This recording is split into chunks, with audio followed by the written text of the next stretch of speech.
There are certain patterns that people do who succeed and certain patterns that people do who are frustrated or overwhelmed. And I want to share with you what those patterns are, because this is not about just giving you some little time planner, because that's not going to change your life, nor will a piece of software. What will change your life is learning how to control and direct your own mind and emotions and doing it in a way that really gives you what you want versus what maybe your environment may be demanding from you right now. I hope that sounds like a journey that's enticing to you, because if it is, I think that the skills you're going to get here will give you a lot more than what you expected when you signed up for this course.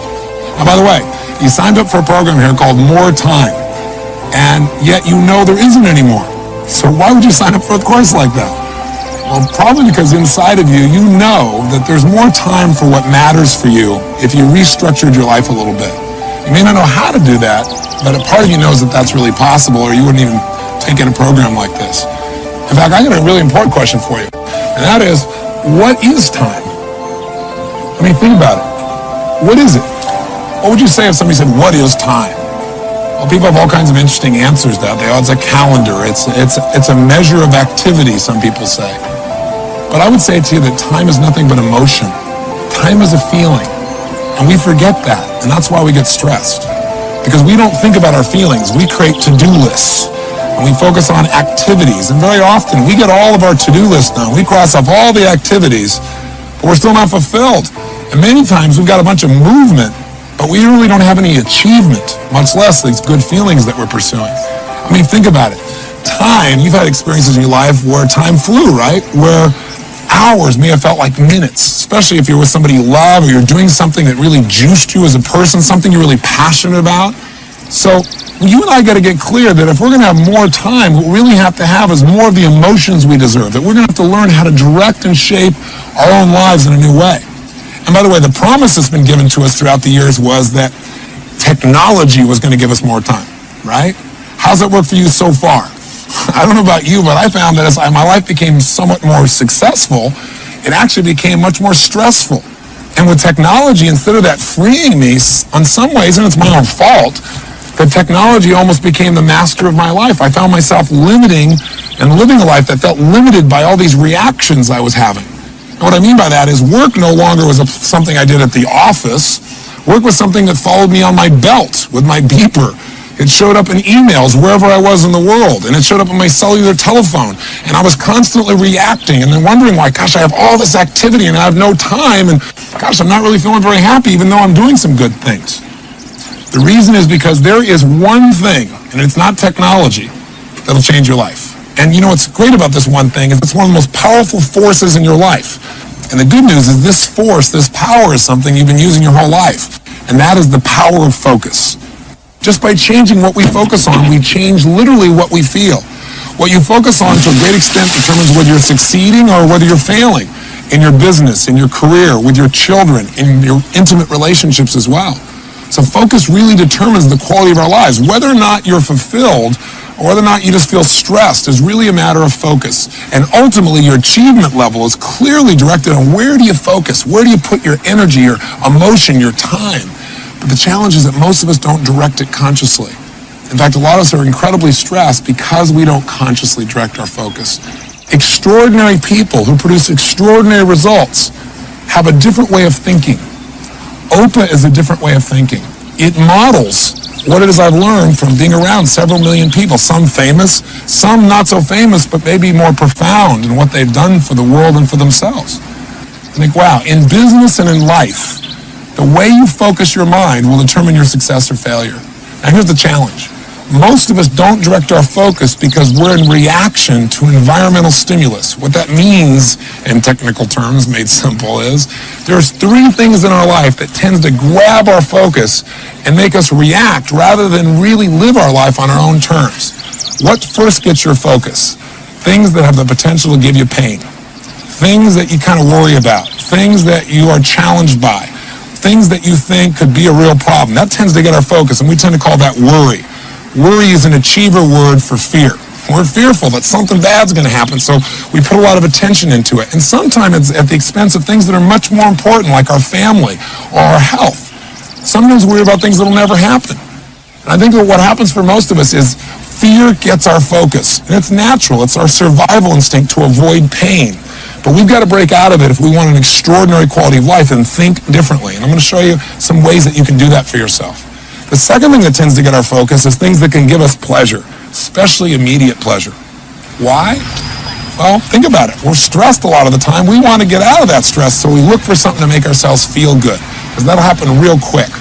And very often we pick things that make us feel good for the moment, but don't really make our life better long term. Very often what you'll do to feel good is go clean off your desk, right? I used to do this all the time. I got all these projects to do. I don't know where to start. I'm overwhelmed. Oh, my desk is messed up. Let me just arrange everything here. Because you know what? I can complete all that and feel really good about myself. Because truthfully, self-esteem, and I hate that term because it's so overused, but a person's sense of identity, our sense of certainty about our lives, our sense of worth, is tied directly to our feeling that we control events, not events control us. When we feel like events are controlling us, our self-esteem drops, our level of stress increases. So what a lot of us do is try and get control of it by doing little things, or by doing something we're really good at. You know, let's say you spend a lot of time in your work and you don't spend much time with your kids because at work you feel like you're in control, and gosh, kids are a challenging thing. They're so different, they're so unique. You think you get all handled and they surprise you with something new, right? So very often we try to focus on those things we feel good about. Sometimes it's at the expense of the overall value of our life, and again, we're reacting still. The third area that tends to get our focus, if we don't put the stakes in the ground up front and say, here's what I'm going to focus on, here's what I want for my life, is sure enough, we tend to get caught up in other people's demands. And then our life becomes about responding to other people's urgencies and reacting. You might say, but Tony, you know, my supervisor is going to do that, or my boss is going to do that. Yes, but I think you're going to find when you learn this OPUS system, you're going to be able to get your boss to get results they never had before. You're going to be able to do more for them than they've ever seen before. And you'll be able to literally help them to manage you and themselves more effectively if you have a supervisor. If you're in charge, quote unquote, then I think you're going to find that there's going to be a great deal of fulfillment, and you won't be responding to everybody's demands there either. Does that sound like it might be useful? I can tell you something. As long as you're responding to the things that concern you, the potential for pain or worry, as long as you're trying to get a quick fix of feeling good, as long as you're responding to people's demands, you're living a life of reaction, and you won't get the level of fulfillment, much less the results that you really deserve. So how do we turn that around? Well, first of all, you got to understand the price of focusing on what you fear. And I'll give you a fun, simple example. Years ago, I took up a fun sport, which is auto racing. And when I first went to this racing school, the very first time you get there, here's what they do with you. They put you in a car, and they say, we're going to show you what an automobile is capable of and what you can do. So you get next to this race car driver, and they take you through this course, and they're going 140 miles an hour straight at a wall in a corkscrew turn, and your heart's beating out of you, and they do it. And by the end of this thing, they look at you and say, you know, in 4 days, you're going to be able to do this. And you think to yourself, you're joking. There's just no way this is going to happen. But they say, let me tell you the secret. The reason you're scared right now is you don't know what you do if you got out of control. You don't know what you do if you got caught up in a spin. And I said, so before you ever learn to drive, the most important skill that you got to develop is learning how to come out of a spin quickly. And when the man was telling me this, I thought, God, what a great metaphor for life. Because we all do really well when things are going well. It's when we go into a spin, when things aren't working out well, when things that are stressful happen, that we kind of lose control of the direction of our lives and start reacting. And pretty soon our fear tends to cause us to end up on the rocks or in the wall, so to speak. So I said, okay, well, what's the secret? He said, it's really simple, Tony. Here's how it works. Here's how you come out of a spin. Focus on where you want to go, like this left-hand turn we're going to need to make. Don't focus on the wall in front of you. If you focus on what you fear, the wall, guess what happens? The minute you focus on it, you steer in the direction of what you focus on, and your life or your car moves that direction. If you focus on what you want, you will automatically steer everything in the direction of what you want.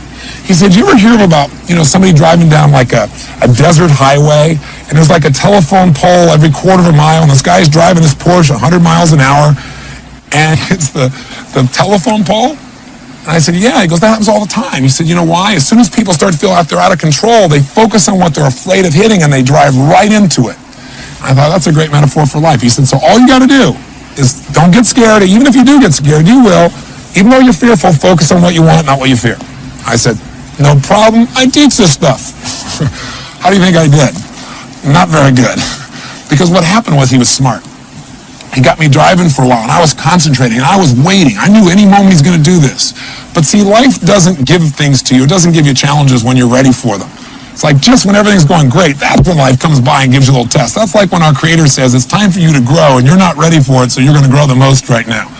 And so sure enough, I'm driving for 10 or 15 minutes. I'm waiting to push the button. After a while, I kind of just get caught up in the rhythm stuff, kind of like getting caught up in your life. And all of a sudden, he pushes the button. We start spinning out of control. What do you think the first place my brain goes? Wham, right at the wall. I'm driving right into it. He is smart, though. He wants to save our lives. He grabs my head and forces me to look in the direction we need to turn. And I'm fighting him because I want to see myself die. Right? Fortunately, keeps holding my head. Now, as I turn and focus on where I want to go, without realizing, what do I instantly do? I turn in the direction of what I want. I got a question for you, though. Do you think the minute you turn and you do the right thing, because now I'm doing the right thing, I'm turning the right direction, do you immediately get rewarded for that? See, we have a thing called momentum that's still going on. We're in what we call lag time right now, where we're doing the right things, but we're not getting the reward because of the old momentum. It's kind of like you ate like heck for 30 years, and now you've eaten well for 2 days, and you go, gosh, I'm not getting the result yet. Keep focusing, keep eating the right way, and it'll turn. But you got to keep the faith. You can't look back at the wall, because that's what you want to do. You want to look back and go, it's not working. I want to see the failure. I want to see the crash. Fortunately, keeps holding my head. And what happens? Sure enough, we turn. And a few seconds later, the wheels catch and we turn, and we miss the wall by about 2 or 3 feet. My heart is beating out of me. He goes, did you learn? I said, I learned. Did I learn? No. Took 3 or 4 more times of doing this, of him forcing my head before I finally got it down. I got a very important question for you, though. If you focus on where you want to go, are you guaranteed not to have problems? Guaranteed not to hit the wall? The answer is no. You could still hit the wall. But let me ask you an alternative question. If you focus on what you fear, if you focus on the problem, if you focus on the challenge ahead of you, and you drive yourself into that, are you going to crash? The answer is 100% yes. So there's no guarantee in life, but if we focus on what we want, our outcome, which is what OPA stands for, the first O in OPA is outcome. What do I really want? If we focus on that, our chances increase geometrically. If we focus on our fear, we got a real problem. So the obvious question becomes, okay, well then how do I control my focus, Tony? Do I just think positive? Well, let me give you a clue. I don't believe in positive thinking. I don't believe you should go to your garden and say, there's no weeds, there's no weeds, there's no weeds, and do a bunch of affirmations. I got news for you. The weeds will take your garden. I believe in something really simple. I believe in seeing life as it really is, but not worse than it is. See, most people say, well, I'm just a skeptical person. I'm just a pessimistic person. What they're really saying is I'm fearful. I don't want to get my hopes up. I don't want to be disappointed again. But I'm here to tell you in life, you got to see it as it is and not worse than it is. You can't try and protect yourself, or you protect yourself from success. You protect yourself from joy. You got to get your hopes up to make life work. So see it as it is, but not worse than it is. Second, you have to see it better than it is. Otherwise, there's no drive to make things better. You got to get a vision for what you want. What's the outcome? What's the vision for your life? Otherwise, you'll get caught up in the to-dos of daily living, and you'll say, gosh, I don't know what it is, but I feel like my life's about making a living instead of really experiencing life. So if you get a view of what your outcome is, of what you really want, wow, the game changes for you. And then once you know how it is, and then you have a vision for how you want it to be, then the obvious third step to succeeding is you got to make it the way you want it. And what we're going to show you with OPA planning is how to do that. Now, from a practical perspective, how do you actually change your focus in a second? Well, the way you and I do it is by asking questions. You see, when we say we're thinking, what we're really doing is asking and answering questions in our mind on a consistent basis. That's all thinking is. Thinking is the process of asking and answering questions. And if you ask a lousy question, what are you going to get? A lousy answer. So if your question is, how come I can never lose weight? Your brain gives you an answer, because you're a pig. Or if you say, how come I can never pull this off? Your brain says, because you're a schmuck, because you're not ready, because you came from a dysfunctional family, or whatever lousy answer comes to a lousy question. What would be a better question around this idea of losing weight? Well, you could say, well, instead of how come I can't lose weight, you could say, how could I lose weight? Challenge that question, it's a little better, but you'll probably say, I'll go on a diet. And diets are painful, so you probably don't want to do that. What would be a better question? How about, how can I lose weight and really enjoy the process? That's a different outcome, a different result than just losing weight. It's losing it and enjoying it. Now, if you ask, how can I lose weight and enjoy the process, your brain will give you a different answer because you're asking a better question. Now it might say, you know what? I've always wanted to learn to horseback ride or play polo or whatever it is you love to do. Now maybe I'll go do that. Or I love to play basketball. What if I could play basketball? I'm not even thinking about losing weight. It'll happen automatically. If you want a better answer for your life, you got to ask better questions. If you want a better plan, then you better ask better questions. And by the way, this is true of some of the most riveting aspects of our life, because all human beings' lives are driven by the questions they ask. Some people succeed in life and they ask the question, what's wrong with me? And they wonder why they feel depressed all the time. Or why can't I figure things out? We have to be very careful about the questions we ask ourselves. Does this make sense? I hope it does. Whether it's a Martin Luther King asking a question about his dream and how we can have equality, or whether it's a fun quote or a powerful quote, or whether it's a question of a leader like Robert Kennedy, but we know the famous quote said, some people see things that were done and they ask why. I look at things that were never done and ask why not. If you want to change your life, you got to change your questions. And if you want to change the experience of planning, you got to stop asking that silly question that everybody asks when they're going to plan something. I used to do this all the time. What is the question we all ask when we're going to plan something? What do I need to do? That is the wrong question. So why is that a lousy question? Why do we not want to start out when we're trying to plan our day, our week, or a month, or our life by saying, what do I need to do? Because you don't know the answer of what you need to do until you decide what it is you want. What is it you're looking for in your life? I mean, if you think about it, we've seen all these new time management systems come out, and I've used them all, and they all added some value to my life. But none of them really helped me to achieve at the level I now achieve, and they certainly didn't help me to really be fulfilled. They were about making up my to-do list of all the things I needed to do, and I found myself at the end of the day, even when I crossed everything off, very often still not feeling fulfilled. Because a lot of times I got everything done, but I didn't really achieve anything, and I've learned in my life not to mistake movement for achievement. See, 100 years ago, 200 years ago, maybe it was okay to make a to-do list because life wasn't that complex. The thing today is you're the mom, you're the dad, you're the husband, you're the wife, you're the lover, you're the community activist, you're the top peak performance athlete, you're the marketing manager for the company, you're part of the coach of the Little League team. And what you need to do depends on, are you being a mom right now, or are you being a business person? Are you being a lover? Or are you being a best friend? Are you being a daughter? Who are you being? And we can't just try and manage all these roles also of our lives and expect we're going to have a life that's fulfilling when there's so much going on. We need a simple system that will help us, before we try to design a plan for our time, to really design a plan for our life. And that's what you're going to do starting today. And it's not perfect, and it isn't something that's rigid. It gives you all kinds of flexibility. But it allows you to decide, hey, these are the areas of my life I'm really going to focus on. I'm going to make sure I put a certain amount of my time and focus right here in my family, right here in my physical body, so I have the energy I want, right here in my emotional well-being, right here as being a marketing manager, right here in my business, and empowering the people that I work with so that we have a great environment, that we don't just get results, but we have fun. So we're going to show you a system for how to do that. And once you have the plan for your life, then your planning will not start with that silly question of what do I need to do? That's a lousy question. You're going to ask a different question.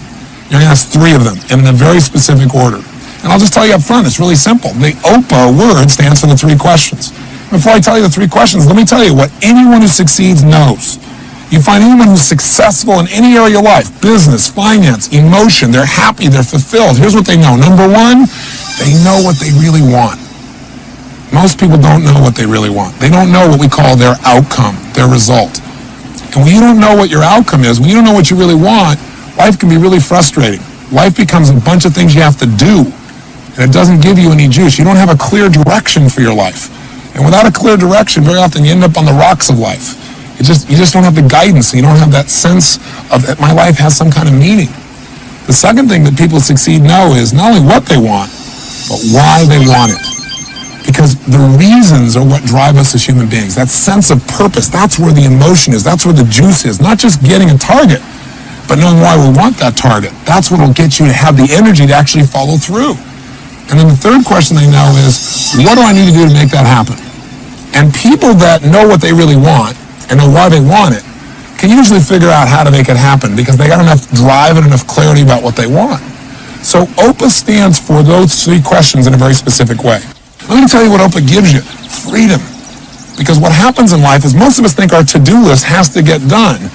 Many times you don't have to do your whole to-do list. Most of us know that 20% of what you do gives you 80% of your results in life, doesn't it? And so what we're going to show you how to do is to have more flexibility, have a lot more choices, and get more results with more fulfillment by taking you through these 3 questions. And I want to point something out. OPA is not a time planner.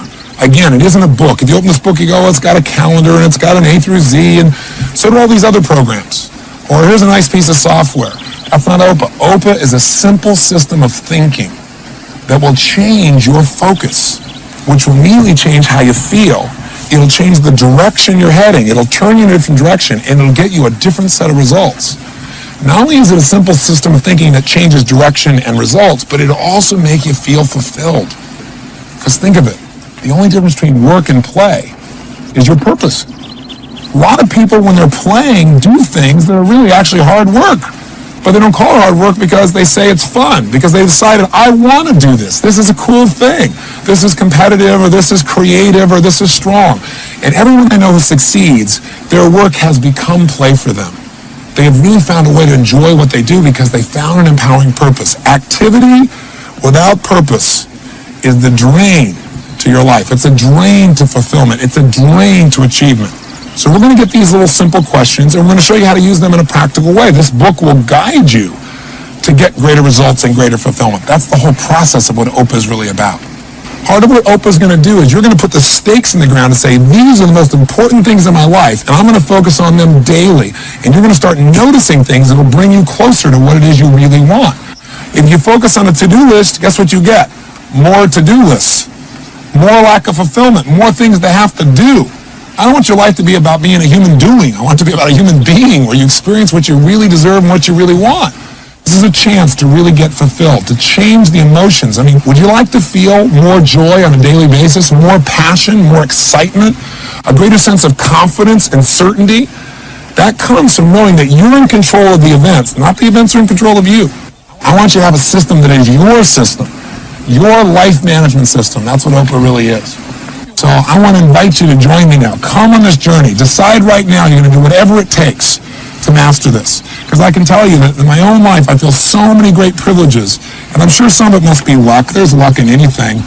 But a huge part of it, I can tell you honestly, has been focus. I focused on what I knew was most important in my life, and I've created what I want for my life, which may be different for you. But I want you to have what you want to have, not what the environment is demanding from you, not what your next email is requesting, but what your heart and soul deserves and desires. So to do that, let's start with an OPA. So get started. You know the outcome. The outcome's really simple. Right now, you got to decide, am I committed to mastering a system for managing all of my life, so my personal life and my professional life work together, so nothing has to suffer. And I believe it's not only possible, I'm committed to that result. The next question is why? Why are you going to become not just good at this, but outstanding? What's your reason? That's what I'm going to ask you to do right now. And I want to thank you for letting me dump so much on you in this short period of time here. I'm looking forward to hopefully meeting you someday soon. But for right now, let's get focused. And let's get this life management system called OPA in your life now and begin the journey towards a life of incredible results and extraordinary fulfillment. You know, we're living in a time in which stress seems to be almost epidemic, especially for achievers. Everybody talks about being stressed, especially those people who are really trying to do something meaningful, really accomplish something. And I want to make sure that your drive for success or to make a difference really leads to the joy and the fulfillment and the excitement and the passion and the pride that you're really looking for. In order to do that, whether or not you're feeling fulfilled or whether you're feeling frustrated, to a great extent has to do with where do you spend your time? What zone, what dimension of mind, emotion, and focus do you spend your time in? For example, do you spend a lot of your time really looking for distraction, looking for a way to escape the stresses that are already there in your life? Or do you spend more of your time getting seduced by things that really aren't important, but they appear to be urgent, and you kind of delude yourself into saying, well, I got to do this right now, when really, truly, you don't have to do it right now, but you add that additional stress? Or do you spend your time in drama, where you're doing things that really are important and they're really urgent? You got all these deadlines that have to be met right now. Maybe some of the deadlines that are stressing you out now because things weren't handled earlier on. Or have you managed to spend the majority of your time in your life in what I call the zone of fulfillment? That dimension where you're doing things that are really important, but not really urgent. And as a result, you tend to be at your best because you've taken away the stress. Take a look at what I call time targets. Let's start on the outside as this assembles now. The outside circle here is really where most people spend their time. It's in escape. In fact, it's doing things that are not urgent and they're not important. I call this the dimension of distraction. Or for short, you could just call it the escape dimension. This is what happens for most people. They have all these goals and desires. They don't know how to manage them all, so they look to escape. How? Drink some alcohol. Go hang out. Go watch television. Do something that for the moment is escape. Now, is that all bad and all wrong? The answer is no. But if you spend the majority of your time there, you won't be fulfilled as a person, and your stress will actually increase. Now, the next circle, closer into the target, is that area that we call the dimension of delusion. That's because this is the area where you start doing things that are urgent. This is where you spend your time, but they're really not that important. And what fits in this category? Emails. I mean, these days, all somebody's got to do is type something, and they can send it to 50 people with one keystroke. So a lot of us end up with a lot of emails that don't really, they beg us to respond immediately, but would you agree with me, a lot of it is just things that seem important, but really aren't important at all. They're just urgent because there's this demand that says, handle me, I'm here on your screen. The more classic example is the telephone. I mean, the phone rings and you're in the middle of something really important, and now you run to grab it and break the pattern of your focus and your feelings. Now, if we go to the third ring, the one closest to the bullseye, that's urgent and important items. That's the dimension of demand. That's where something says, we got to do this right now. You're going to have to spend time there. And a good portion of your life, if you're an achiever, is spent there. But if you spend too much area, too much time, too much focus, too much emotion in the area called demand, in that dimension, you're going to be one stressed character. So you've got to have a certain percentage of your time here, but not more than you need. And life will give you plenty of urgent and important things to deal with without you not doing your part. Where do you want to spend the majority of your time? You want to hit the bullseye as often as possible. That bullseye is the dimension of fulfillment. That's when you're doing things that are really important, but they're not urgent right now. Now, what fits in that category? Your health. Most people wait till they have a health problem to try and deal with it, and very often it's too late. We got to make that something that, even though it's not urgent, we make important, and we make that the time we spend no matter what. We spend time in what's important. So one of the secrets here is to identify, where do you spend your time? Are you spending 20% of your time in the zone, 60% of your time in urgent and important, called the dimension of demand, and then 5 and 10 or whatever in the other two? Are you spending 50% of your time in the zone? Well, let's do some time accounting of last week. Go for it, and let's do it right now.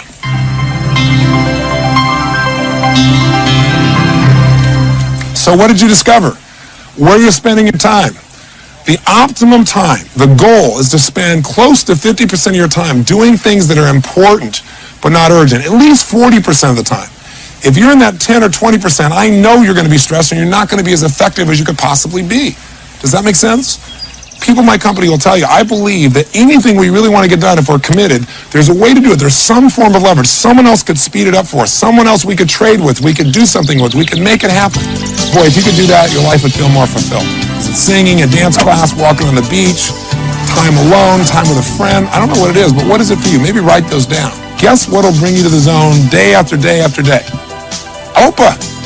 When you ask that question, what's the most important outcome to me? It'll cause you to focus on what's most important to you, not just what's urgent. But what will bring you there is this life management system and this focus on outcomes. So have I sold you yet? You got to make sure you focus on spending as much time as possible doing what's important and not urgent. Get yourself into that 40, 50, 60 percentile there, and you're in for a great time with a lot less stress and an amazing amount of joy. Thank you. I'll bet I know where you want to spend the rest of your life. In the zone, right? Well, for me, this is the zone. What is it for you?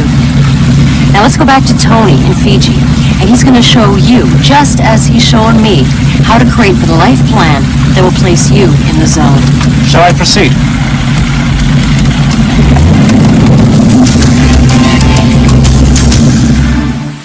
Now we're going to talk about categories of improvement. What we're really talking about is creating a life plan for you now.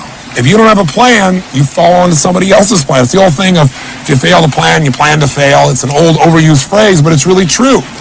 Without a plan, your focus goes to what you fear, something that could give you pain. or it goes to something that gave you pleasure for the moment so you can get out of the stress, or it goes to something that someone's demanding for you. We want you right now to begin to create a life plan. In order to have a life plan, you got to have something you can manage. Think of this as a life management system. If you're going to manage your life, you got to look at what are the areas of your life that you really need to manage in order to succeed and be fulfilled. We call these areas, obviously, areas of management. There's only two primary areas of your life you really have to manage. Area one is obviously your personal life. And we're going to take a look at what are the areas that you need to focus on a regular basis in your personal life in order for you to not only be fulfilled, but have a life that really works. In your professional life, there are a lot of different things you got to look at. If you try to think about all of them at once, it's a bit overwhelming. But virtually everything you do in your business life or career can fit into 4, 5, 6, or a dozen categories. Think of it as areas you're going to focus on. And the reason we call them categories is we don't want to just focus on them. These are areas that we want to continuously focus on and do things to improve them. Now, if you don't come up with an area and actually define it, life tends to grab your focus. So for example, in your personal life, what would be an area that you would need to continuously focus on and continuously improve if your life's going to work? Well, one area of your life would have to be your physical vitality and health. If you don't take care of that, if you don't focus on it, does it get better automatically? You and I both know the answer is no. You have to put focus in it, and you also have to measure it. The same is true of your finances. Finances don't get better by just hoping. Finances don't get better without focusing on it. If we don't focus on it, our finances tend to stay where they are or get worse. Same thing's true of friendships, relationships. Same thing's true with your family. Same thing is true of your spirituality. If you don't put a focus on what you believe spiritually and making sure you're measuring that you're really aligning yourself with your Creator or whatever you believe, then you don't feel that same level of fulfillment in that area of your life. So we're going to put the stakes in the ground and say, you know what, I'm going to have a life plan that's going to require me to continuously measure my progress in each of these areas. And I'm going to set specific goals in each of these areas. And when I go to plan my day, instead of saying, what do I need to do, I'm going to say, what's most important for me to achieve? Because unless you come up with those categories, your focus will go to the urgencies of the moment, and you'll be pulled out of the zone, and you won't get the results or the fulfillment you deserve. Think of it this way. You cannot manage what you can't measure. So you got to stop and measure it and say, this is what it's going to be, and this is how I'm going to achieve it. In fact, and a good metaphor for it is this, a little wheel of life. It's just a simple thing. And let's have you watch us do it, and then do it for yourself. Like, for example, in this person's case, we'd say, where is this person in these 6 areas? Their physical body? Where are they compared to where they want to be? If the dot in the middle here is 0, and the edge of the wheel is 100% of where they want to be, where are you? Are you 100%? Are you a 10 physically? Or are you a 5, or a 3, or a 7? Let's say this person says, well, I'm about 70% of what I'd like to be ideally. Okay, well, let's figure out about 70% of the distance and draw a mark right now, just like we've done. Let's look at emotional life for a second. Where are you emotionally compared to where you want to be? Emotion means how much joy, how much passion, how much excitement. It's probably about 30% of where I want it to be. Well, then draw a line of approximately 30% like we're doing here. And let's look at the next area. Let's say your financial life. Where is it compared to you want it to be? Well, I have very big goals. I'm about 10% of where I want to be there. Someone else may say, no, I'm 90% of where I want to be. Okay, well, mark that. Let's look at your family life. What's that like? You go, no, that's really good. I'm really happy with that. That's about 80%. Where is your spiritual life? I'd say if I was honest with myself, that's about a 50% of where I really think it needs to be. And lastly, you say, what about your career? You say, well, my career's doing pretty good. I give that 90%. Connect each one of these sections so they become a continuous outline, form this shape. All right, now look at the shape we've got here.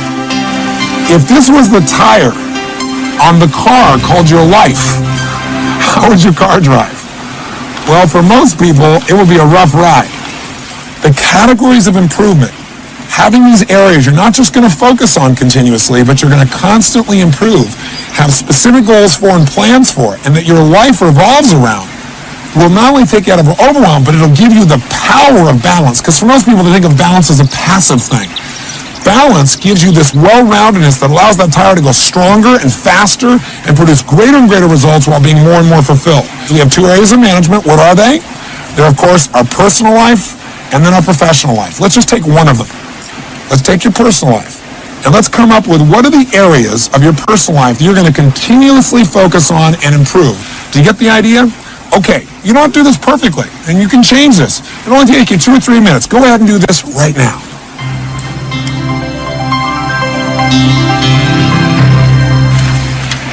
Now, that was pretty easy, wasn't it?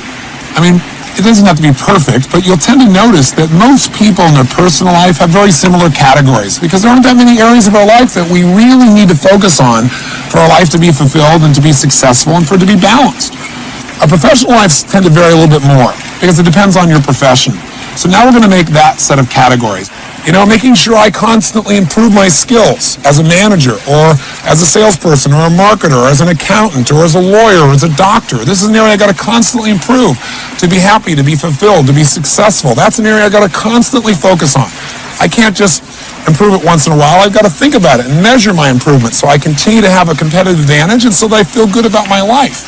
We want to keep that tire of your life round and strong so like a snowball, it not only moves smoothly and rapidly, but it gets bigger and bigger. So let's decide what you're going to focus on in your professional life, what you're going to constantly improve, so this part of your life is as fulfilling as your personal life as well. So let's get started. Why don't you go ahead and start right now.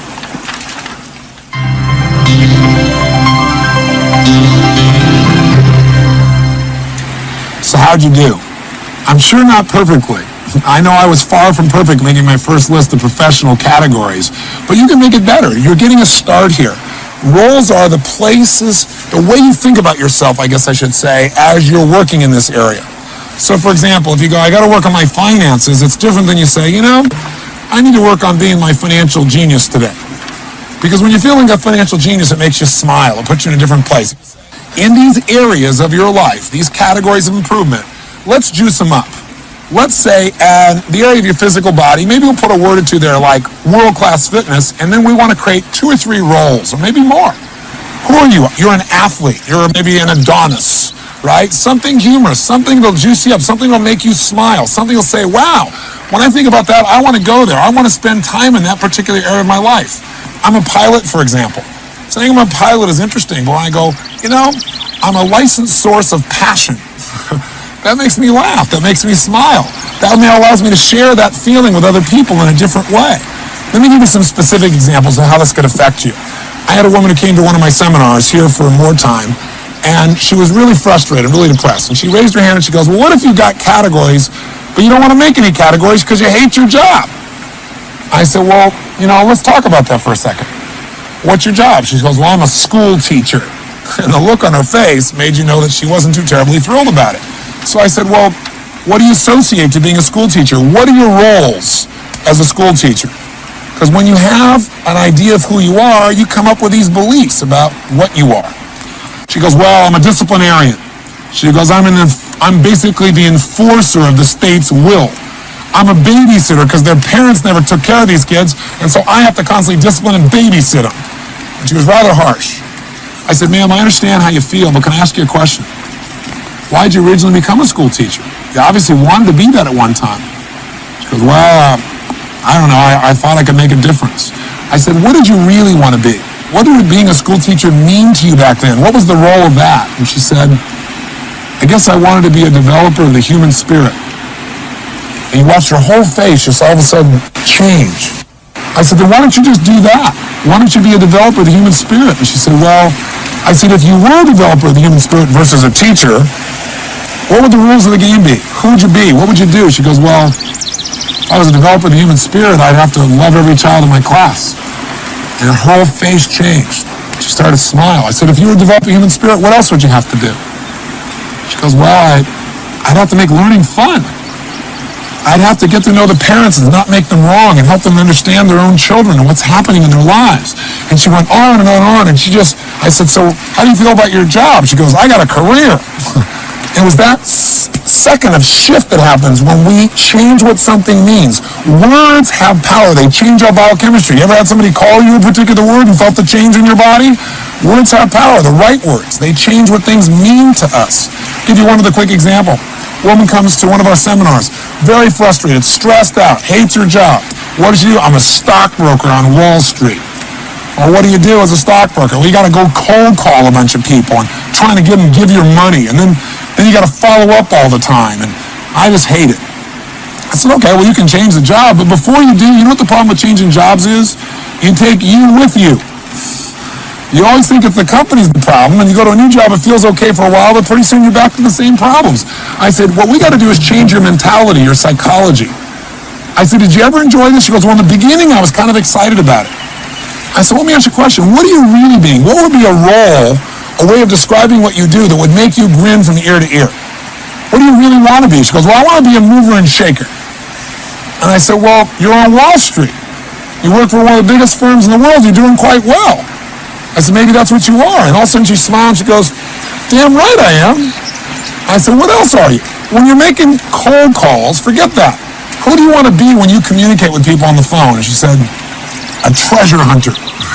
She said, I want to search for treasure. I want to help people. I want to get them to give me some money and go use it to find treasure for them and help them expand their treasure. And her entire psychology changed. So what I want you right now is I want you to take each of these categories you have, both in your personal life and professional life, and I want you to juice them up. Maybe make the name of the area a little bit more juicy, but most importantly, come up with 2 or 3 roles that make it fun to be there. Little things make a big difference. Let me tell you what Oprah's going to do for you. Well, most of the stuff you know, but maybe you have your own words for it, or maybe at times you do this and other times you don't. All I'm doing is giving you a set of words, a system that you probably already do at times, but by knowing what it is, you can do it consistently. And I hope some of the time you feel good and sometimes you don't.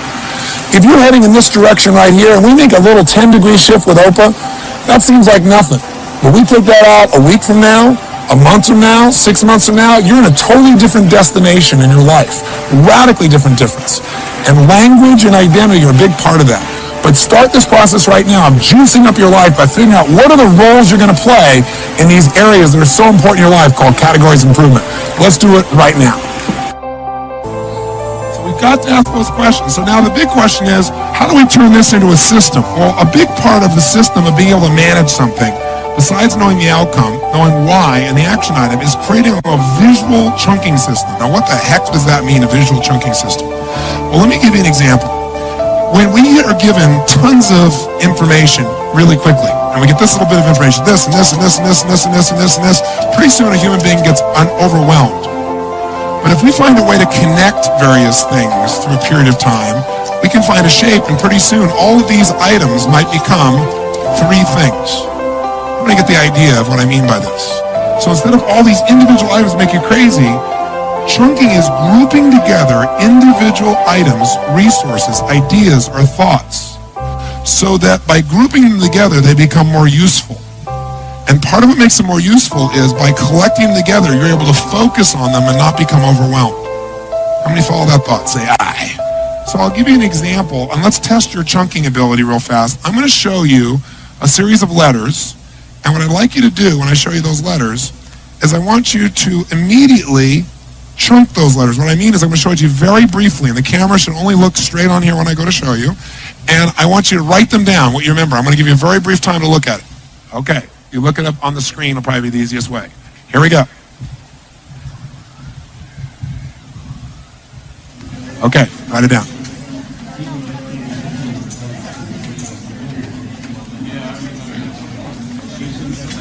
Raise your hand if you're finished. Raise your hand if you're finished. Okay, great.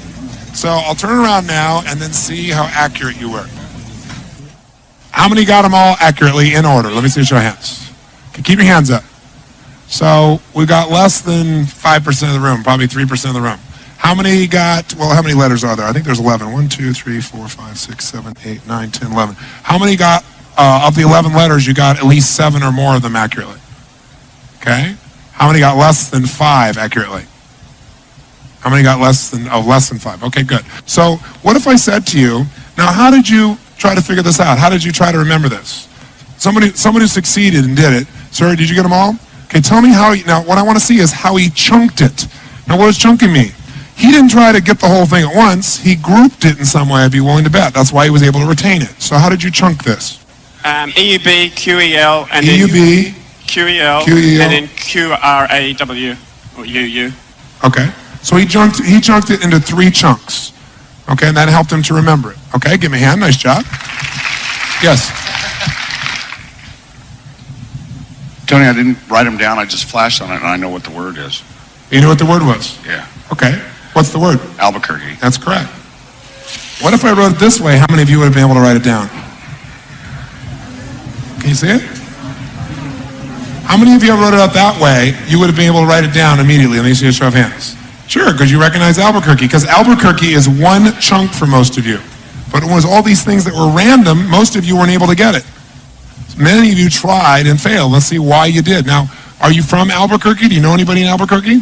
I live about 100 miles from there. Why would he be able to see that when it looks nothing like Albuquerque? Because when something becomes part of your focus, like when you buy a certain car or you buy a certain outfit and all of a sudden you see that car or outfit everywhere, well, once you do that, all that information was always around you, but it's become important. So part of your brain sees anything that would relate to it.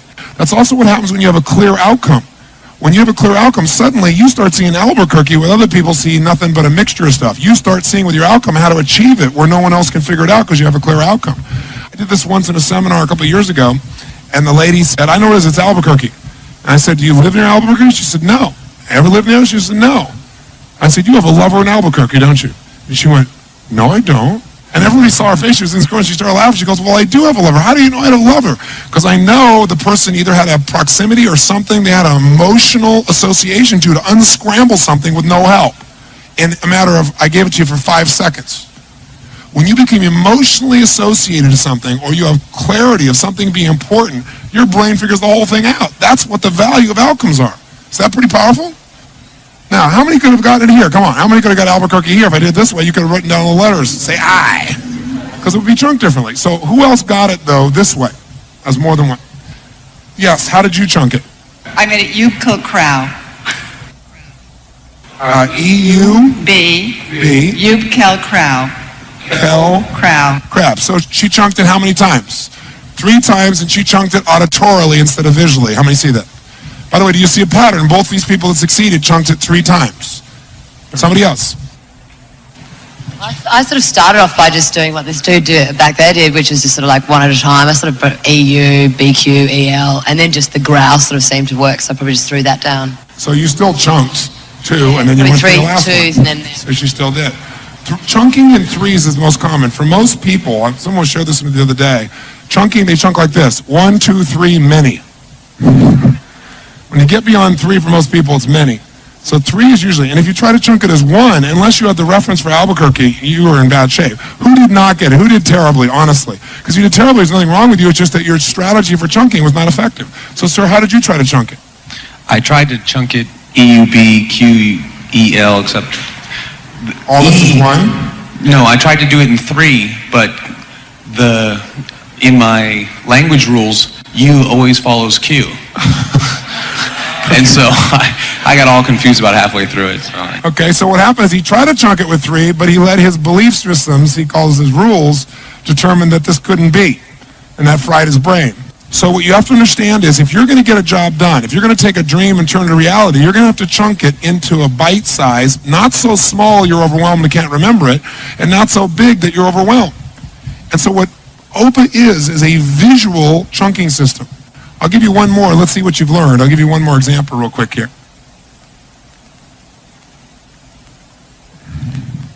Are you ready? This one's easy. Ready? Put your pens down. I want you to remember this in your head. This is a chunking thing. Here we go. How many got it? Let me see your hands. Okay, how many did not get it? Okay, those who got it, raise your hand and tell me how you chunked it. Yes, ma'am. I read it out loud to myself. I said, that says Turaparini. Turaparini. 3 syllables, 3 chunks. She used auditory, 3 chunks. Give her a hand. Nice job. Oh, come on. Give her a real hand. Who else got it? Yes, ma'am. How'd you do it? I'm a linguist, so I tend to look for the word that I know in any of the languages that I've studied. In this case, T-E-R-R-U is like earth. Oh, that's interesting. And I kept it in my mind. Earth. And the Pyrenees in France, so I kept the mountain. So the point is, the ideal chunking system is 3 if you have no reference. If you have a reference for something, you can chunk it in a larger chunk. For example, driving your car, your stick shift now is one chunk for most of you. In the beginning, it would have been useful if you could have said, okay, there's the things I do with my feet, there's the things I do with my eyes, and the things I do with my hands. But what happens for most people is they go, well, what am I going to do? I got to put this, and I got to do this, and this, and they have no chunking system in the very beginning, and so they're overwhelmed. But very quickly, unconsciously, your brain begins to chunk 3 things, and eventually, when you're familiar enough, it becomes one thing. It's like it all come together in your head, and you'll be able to do things no one else can do. How many follow? So what I did with the human brain is chunk the entire psychology of what makes a human being do what they do. So that's what you can now do with your life as well through this process.